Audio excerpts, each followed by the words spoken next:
My guest this week is Jing Kuang, founding partner of Y Plus Ventures, a fund underwriting consumer AI before it has a category name. Before Y Plus, she ran $50 billion in cross-border M&A, built two consumer brands inside P&G, and somewhere along the way wrote a children's book series that teaches 6-year-olds what a trade-off is. Stanford GSB, Peking University, and today she chairs the GSB VC Alumni Club. Four reasons you should not miss this episode. 1. Founders treat the market size slide like the centerpiece. Jing has the toxin telemetry on which page LPs and VCs actually linger on, and the gap between the two is the whole game. 2. If you are an emerging fund manager, this is the rare, honest account of a Fund 1 raise. 3. Jing teaches a course at Peking University where students are handed $14. Yes, you heard that right. And told to start a company. The ones who win never spend it. 4. Jing has shipped products on both sides of the Pacific and has a clear eyed read on east velocity. She also articulates the muscle that she had to forego moving from M&A to venture better than anyone I have ever heard. An artist's soul and a backer's brain, truly. Hi, Jing. Thank you so much for being here. And there is so much to learn from you, from your personal philosophy. And I want to get into something that we were just talking about is the specific mental model from your childhood that you've spoken about. And you've written about this idea that academic ranking wasn't actually about grades for you. It was about leverage. And you realized early on that if you delivered excellence, you bought yourself the freedom to skip PE or go watch TV. And you framed this as excellence is leverage and leverage is agency. I love that, by the way.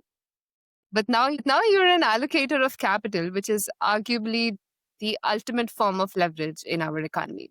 So I'm curious, what is the TV you're trying to buy time for today? Or what is the freedom you are actually chasing now that you have capital?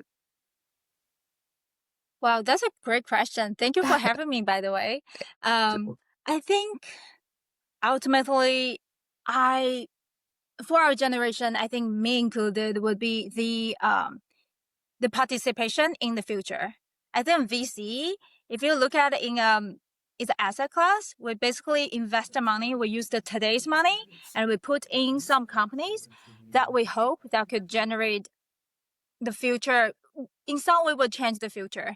And I want to make that as a participation tickets that I can do to help build the future world, and that for myself and for my kids and for everyone else. So I think that's the current drive. I think that a lot of people get the leverage, but they forget to use the agency. So they just buy more work. So do you find it harder to watch TV, metaphorically speaking, now than when you were a student? Yeah, of course. I think it's way harder. It's way harder. I think when you as a student, there is a tons of structured learning. You are set to do the work. For example, homework, every day you go to school and you will meet your teacher. The teacher will give you instructions for learning today. And yes, you have freedom to play as a learning environment, but basically you are totally have the certainty. However, the adult life, and if you are doing VC, you are constantly living in the doubt of ambiguity. So you need to be comfortable with ambiguity. For example, in venture capital, although we always cheer for the founders we bet, there's always a very rational thought of ourselves. We know that we don't know. We know we don't know.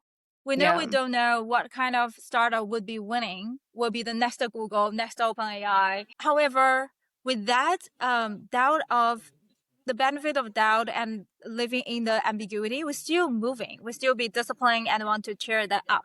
I think this is pretty hard. Yeah.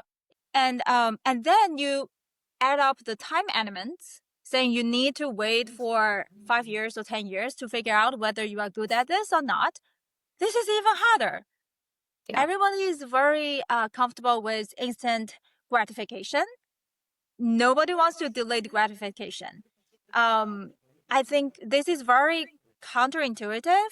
This industry, the venture capital industry, is by large has a lot of good hearts and good meaning into that.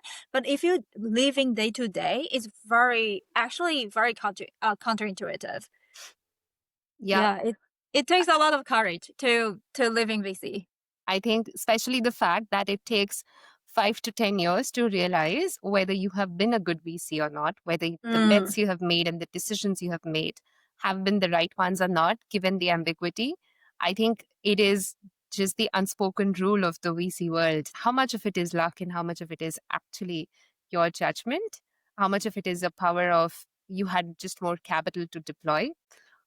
But you have been grounded in very strong principles in terms of your thought process. You come with a very unique experience, and I want to delve into that in terms of how you would look at the VC world differently. And one of that is the idea of speed, because you come from this intersection and you've spent years in the Chinese consumer market where the iteration cycles are very fast. And there is this concept of east velocity. And when you look at the current crop of US consumer AI apps, what is a slowness mistake that they are making that a Beijing product manager would never tolerate? That's a great question. Well, I won't say there's a mistake because we never know. Sometimes slow is fast. But what I could tell is the difference. For example, I think in the Eastern world, they probably will ship the products much more faster before validation. So you have like your roadmap, and then people are still arguing about it and still doing the features, doing the demo to test before they launch to the consumers. The Eastern side move much faster. They may, in parallel, they just launch 5 different features to the different demographics and to test it out. I think to be fair, and I think it's just a mindset. There's a more like faster growth mindset to say we never know, so let's test it out. And there's like emotional burden is much more slower in China versus in the Western world where everything should be structured, should be verified. The other thing is, I think it goes towards the whole macroeconomics situation. So, for example, Eastern in the past 20 years, they just develop much faster. The speed matters. So if you see, so I live in Palo Alto right now. If you look at the University Avenue, for example, the restaurants, I can still find the basically 60% or 70% restaurant are the same. If you go to a certain street in China, no, everything will be different. And then the architecture, everything, they just change everything over the night. So there's mentality of speed and mentality of let's try it out first before we validate that. So probably in a product manager in Beijing will still try to launch the feature no matter how and to test it out and let the consumers decide before they reach consensus. So I think the consensus is coming from the market instead of coming from the internal team. Got it. That seems like a very cultural difference and not just a structural one. I mean, you did speak about the macroeconomic differences, but I think it's stemming from more of a place of let the market speak, let the consumers speak instead of me as a product manager sitting on my high chair and thinking this is what the consumer may want and this is what I want to push. Yeah. I think it's more data driven in that manner. The other thing I think is also economics driven. If you look at like the cost structure of labor and engineer, I think is if the same amount of the cost you can hire for an engineer in Silicon Valley, probably can hire 7 engineers in China. So the cost element of launching a feature, hiring engineer is much cheaper in China. So that gave them the freedom and a space for them to try it out. The reason the US market before they cannot test it out that so fast is also because of the cost. The cost to, for example, the hourly rate for engineer is much higher. And then after you test it out, the acquisition cost for consumers is also higher. That's why there is a kind of like also contribute to the speed element. The turning point actually is right now the AI, because the AI, the two segment is personalization and automation. It actually lowers down the cost of labor and the cost of acquisition and market verification. So I think actually I'm very long for US innovation in terms of AI. And I think when I am trying to be in the shoes of a product manager who is sitting and making the decision that do I launch one feature, perfect it out, versus let me develop 4 different features and let's see what wins out. And I think definitely if there is even a little bit of conviction on one in terms of how decision making is usually done, one wins out unless you're doing A/B testing or even ABCD testing. So I do expect that the cost of development would come down, and the speed would catch up. And the other day, there was this Twitter debate going on about if enterprise, for example, can white code a solution for itself on its own, or if consumers can build their own exercise tracking module on their own, then why do we need, or is like SaaS going to be dead? Or it is like a double-edged thing that while people can develop apps faster, consumer apps faster, SaaS solutions faster, but people themselves, at least some of them, can also write codes in their own. So, and models are only going to get better. So if I can develop something of my own, how do we balance or think about the market that something that you have to build with AI faster, but also something that users cannot build themselves? Yeah, I think that's a hard question, but Yeah. the other day I think I heard someone said history doesn't repeat itself, but people does. So the psychology of humanity, a lot of times I think make the whole technology still going. So for example, people are still, if you could choose between working or versus like just relax and lay back, I think a lot of time people still choose to lay back. If there is something you can be served, it's very hard for people to say, okay, I just want to go and not be served. So there is a more psychology part, not necessarily about technology. People have ability or enabled to do everything they want to. And probably AI just substitute the whole job market or work to be done for a lot of times. And the psychology makes us still to want to be served, still want to be just scrolling the app, or still want to be stimulated by larger part of what the technology or the tools can provide us. So yeah, so it's another, I think, metaphor you can do is, for example, investing, right? So it's very capable for right now any person to just buy stocks because they have, with AI, they have information more like synergized. However, a lot of people still don't buy stock at all. And for people who are buying that, they choose to work with the large banks or investment banking to buy the stocks. They have the private banks to do that, or they just don't. Not everybody just buy the stocks and watch the charts every day. So I think there's a lot of things about psychology. That's very interesting to bring in how people buy stocks when banks are there. The same analogy to how people still pay for apps when they can build on their own. We're still a long way from people being able to build entire production ready apps on their own, but the way I've played with Gemini Studio, I think it's still very near, or nearer than we thought earlier. But I think that psychology piece holds true, especially with your thesis on consumer AI. I think the digging deeper into consumer psychology or communities, I think that's very, very true. And also, I think the consumer behavior will change because of the AI. I think if you look at the screen, you never thought of we can touch it, right? But right now, for example, my kids, they're very natural for them to see every screen they want to touch and scroll because they thought that can be done. And Yeah. then the other day, I think the Gemini, they just launched the live version. So you can still like use the phone and then to chat with them. For the kids, they are very natural to do that.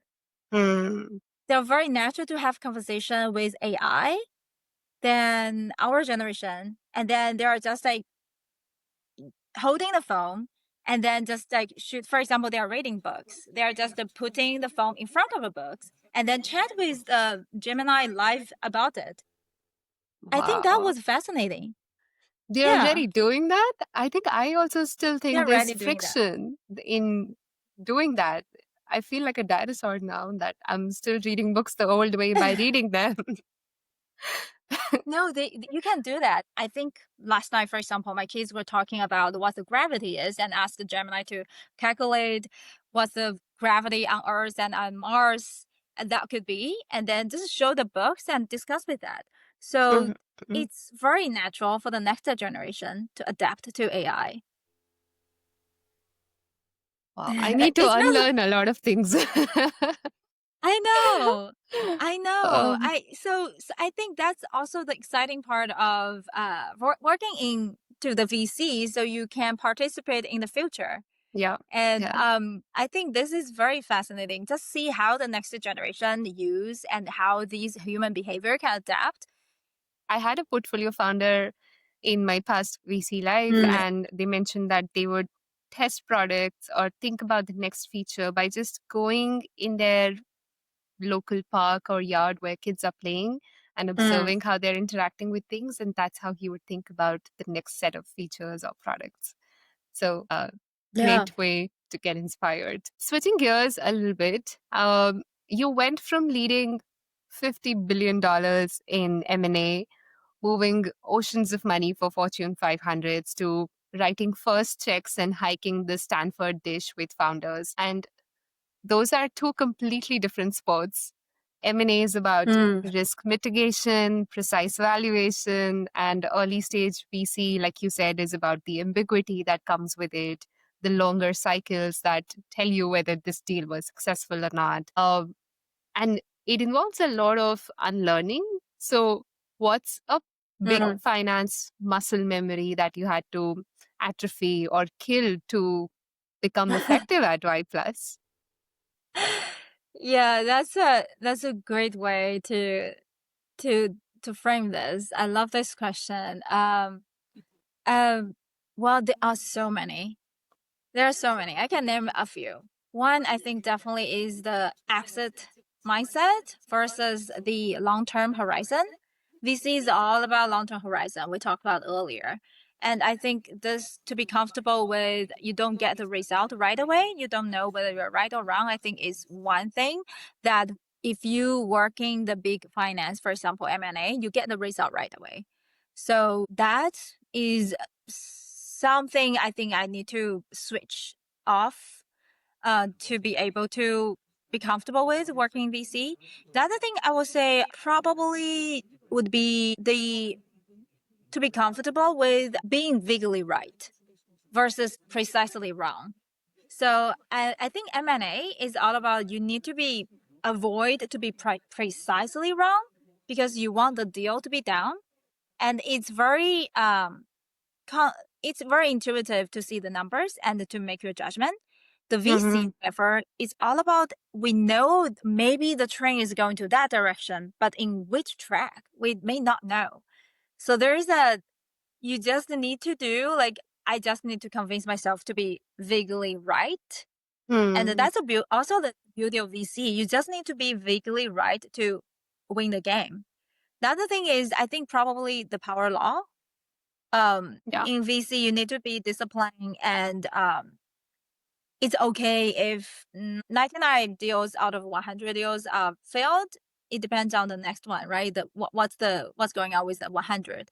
So, I have a professor called Ilya Straplev.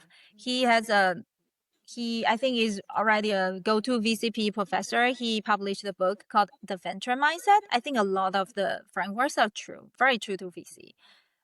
So VC is meant to be failure, you're meant to fail.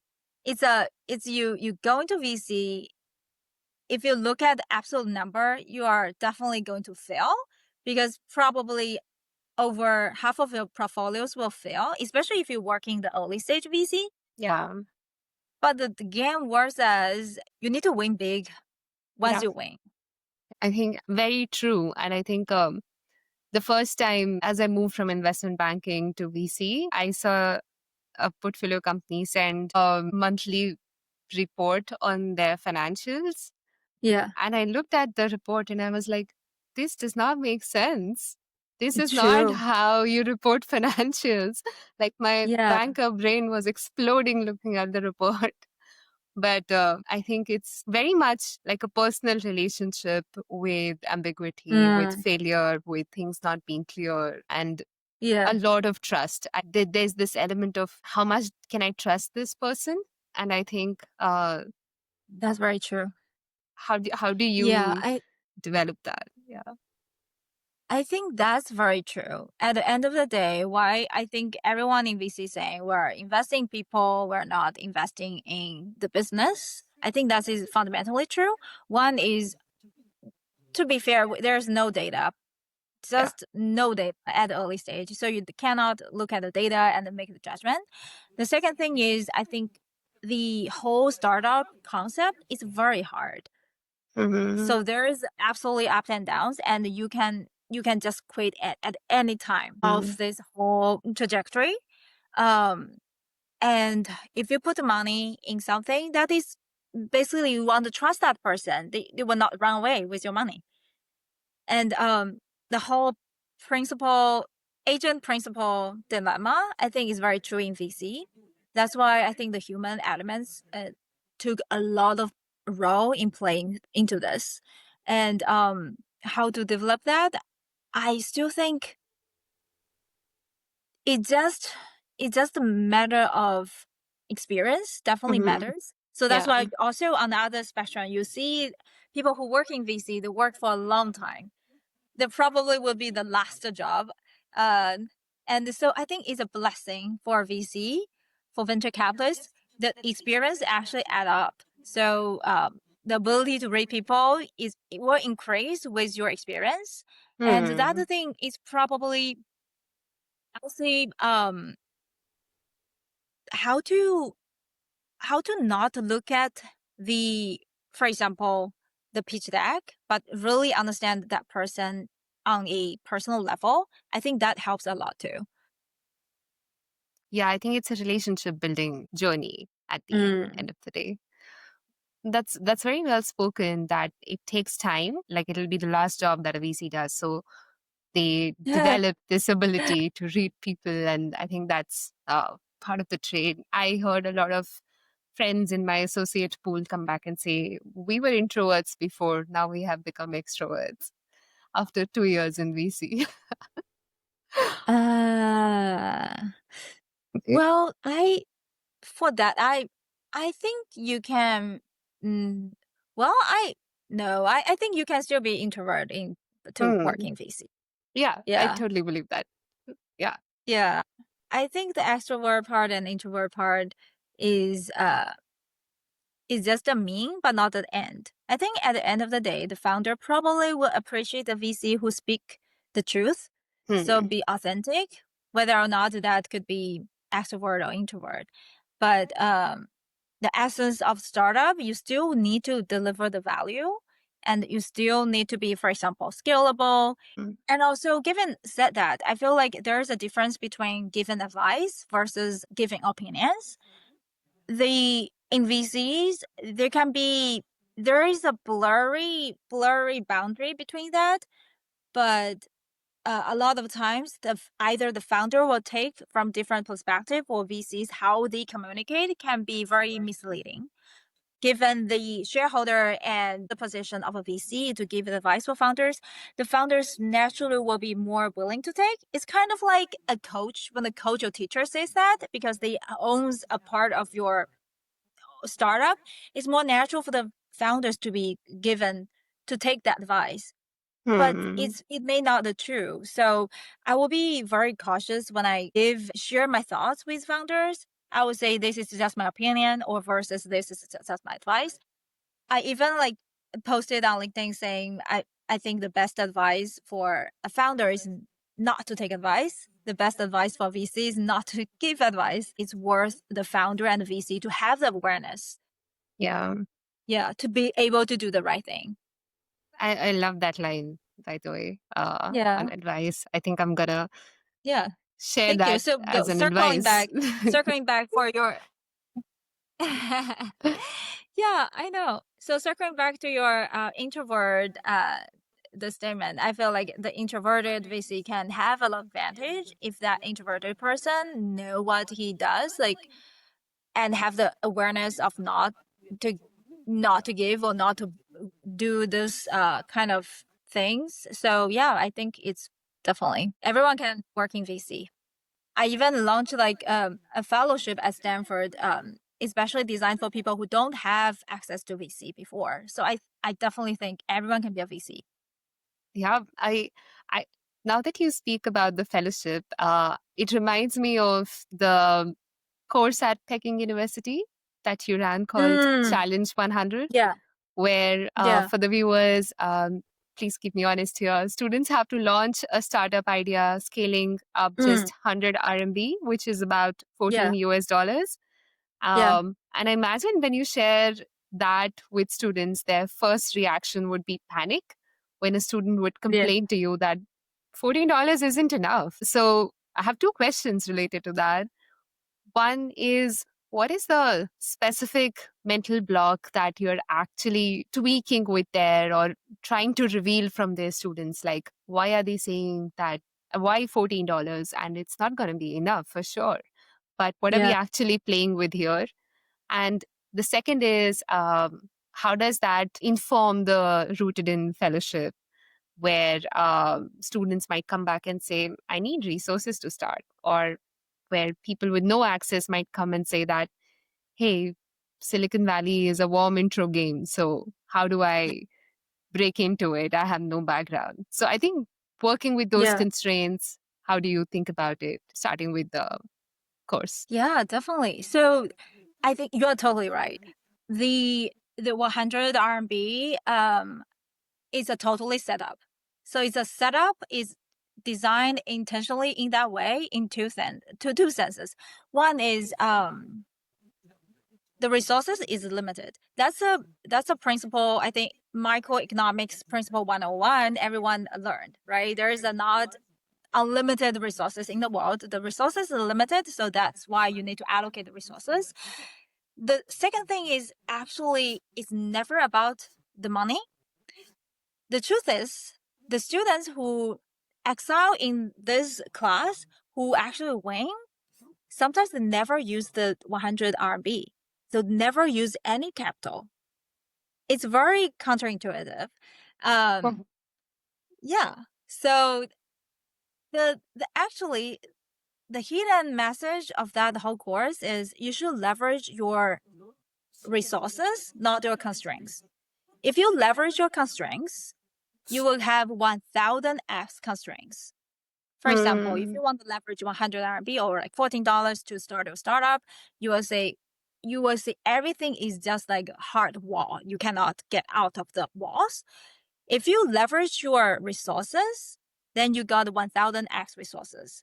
So the people who are making, I think for our previous courses, people who made it, sometimes they just offer the professors saying, I am attending this course. I would love to offer you something. I would love to offer, for example, the class insights to you. And either any way I can do something or is there any interesting insights or I can make a survey so that you can pay me. So they just leverage the whole like the class as a learning environment to kind of like to get the other things. And there are also like students who I think they're just hosting a like wine tasting party for students and alumni. And actually, they also invited to sell the tickets to the non-alumni. So people who are out of the whole Peking University community, but they would love to know what's the great trend, what the students are thinking about. So they just sell the tickets without anything, right? So there's, I think there's a mindset shift of that class saying you should, if you look at what you have as a constraint, you will always see the constraint. But if you look at what you have as a leverage for students, the leverage is their school and their cohort, and they're young, and that's absolutely leverage and advantage for them. So if they leverage that, they can actually turn this as a sponsorship event or anything else, and that has nothing to do with the capital. So I think for that is, yeah, that's, I think that's so true for life as well. So for Yeah. rotating, yeah, right. So for rotating fellowship, I think it's also true that we designed, intentionally designed a platform that the people who have not access can enter it, but they contribute as they source the real world deals and they present to the VC practitioners. They actually make the value they give.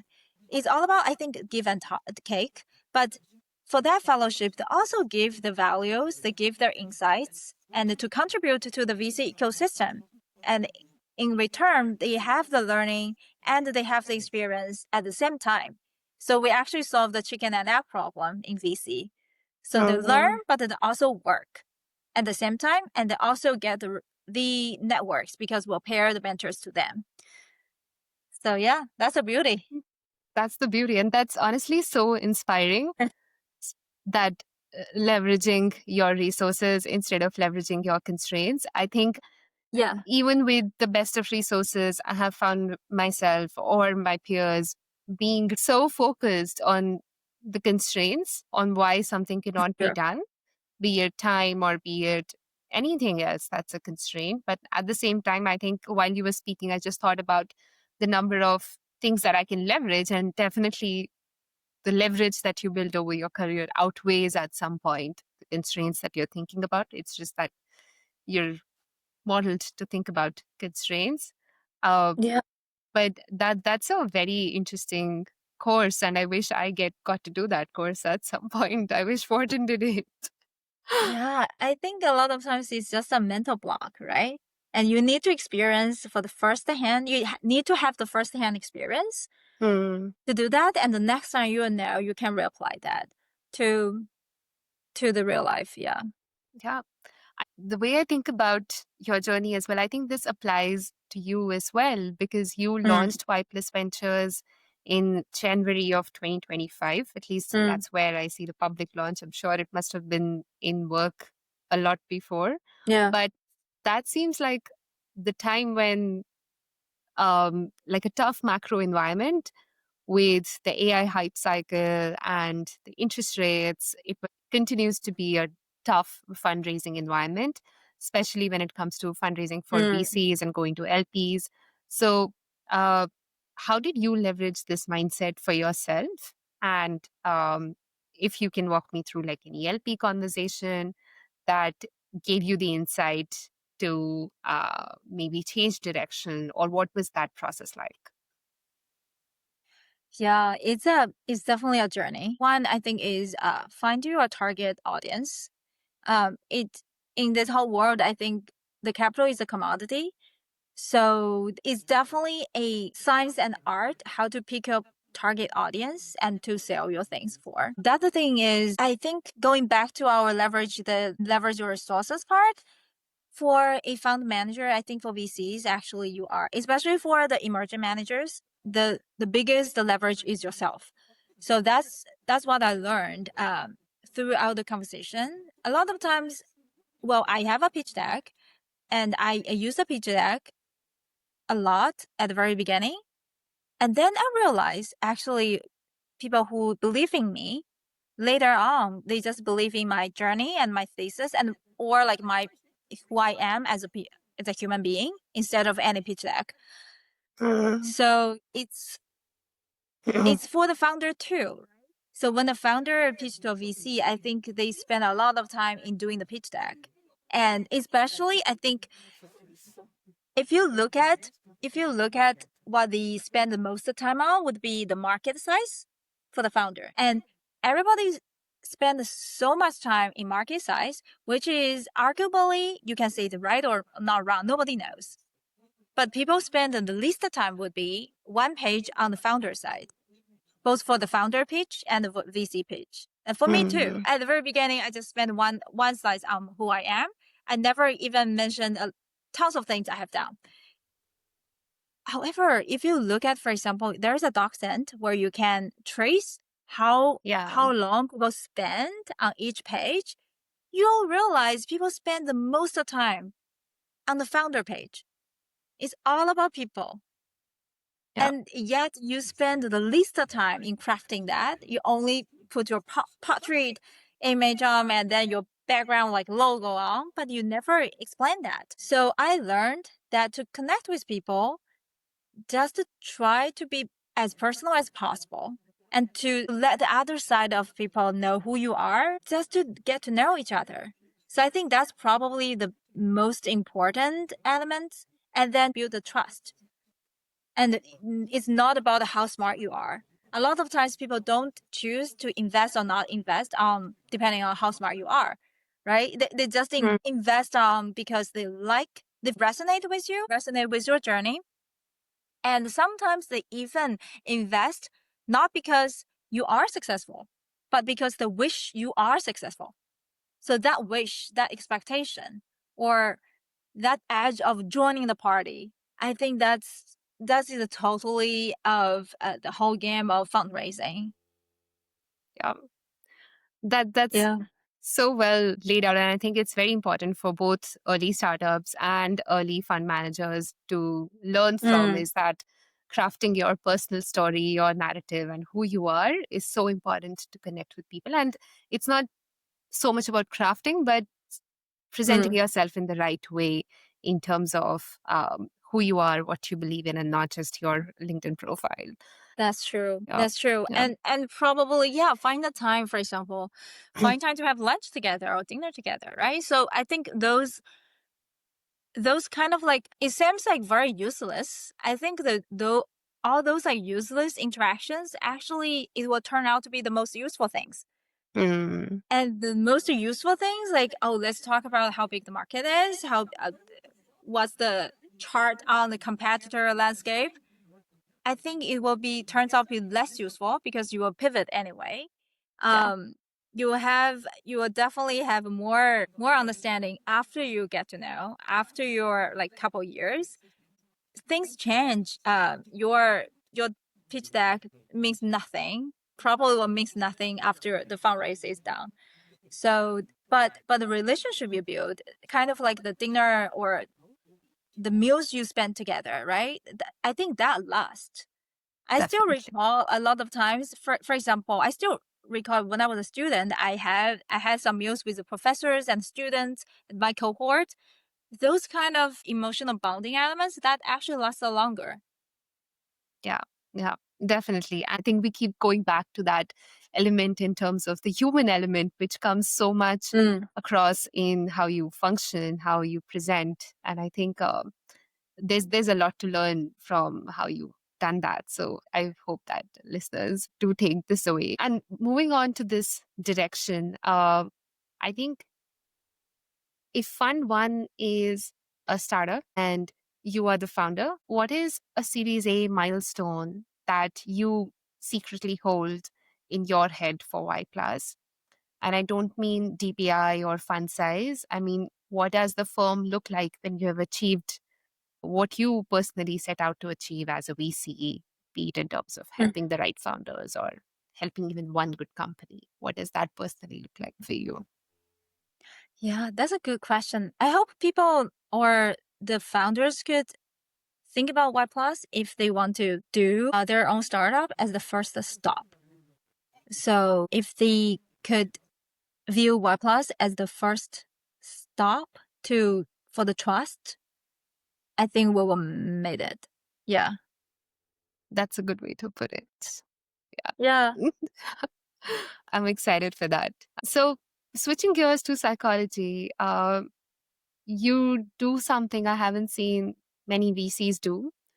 Uh, you film your interviews while physically hiking the Stanford dish. And I believe that when you're like in a physicality moment, it changes your cognition.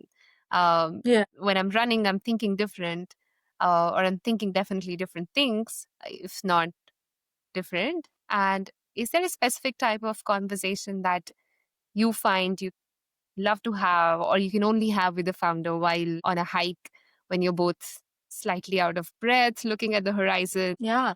So this is very interesting. So the real conversation we actually, when we launch that, is, and we really want to ask why that founder care. When you walk the dish, so then you definitely naturally you will get out of your business zone and you will look at the nature and you'll realize you can do a lot of things. You can do tons of things in the world. And why do you care to do the specific startup you're doing? So that is something about the psychology we want to dig out of the founder to be able to answer. And the other thing is, well, at the end of the day, if the founder, they may or may not know why they care, but at least we have a good exercise. Yeah. And I think you've spoken about zooming in versus zooming out, and this feels like zooming out. Let's put the slide deck away and think about the big picture. Yeah. Exactly. And then usually when people, I think there's a very magical vibe about the nature. When you walk and you will get involved in the nature, you actually will be more authentic. You will be more real. So when the founders just walk the dish together, they actually become more real and realize their true cause or true calling. And they really can tell us why they care. Instead of like the kind of a storytelling where you share to on the stage, right? Because it's off the stage. Well, I look forward to meeting you on the Stanford dish at some point. All right, let's close with a rapid fire round, Jing. I'm very excited for this. Short questions, think instinctive answers, whatever first comes to your mind. So, your bio mentions reading is the cheapest luxury. What is the one book that you would rescue in a fire? The venture mindset, because I collaborated with Professor Ilya Stravlov, so it's become personal. My Chinese name is together with that Chinese edition of that book, so I have to. Yeah. That's very cool. I'm going to get a copy. What is a commonly held belief in VC that you think is total garbage? The mindset of they know it. They will think this startup is the next. It's the next one. Yeah. Yeah. Definitely, they don't know. You wrote a children's book, Bunny Aiden, to explain economic principles to kids. What is the hardest economic concept to explain to a 6-year-old? Oh, great question. I would say I have an answer on the easiest one. I don't know what is hardest one. The easiest one would be trade-off. Every kids know how to trade off. Yeah. All right. The last one. Are you excited about a new AI model dropping, or are you more excited about a new AI wrapper or a startup that's based out of the existing models? The former one. The new models. Nice. Yeah. I had a feeling you would say that. Cool. Jik, this has been fascinating. I think you are truly, truly a blend of an artist's soul and a banker's brain meeting together, trying to change what VC could look like, what VC should believe in, and coming from a very strong foundation in belief. And I wish I got to meet you sooner. But at the same time, I'm very grateful that you came on TV Talks and gave us your time. Thank you. Yeah. Thank you so much.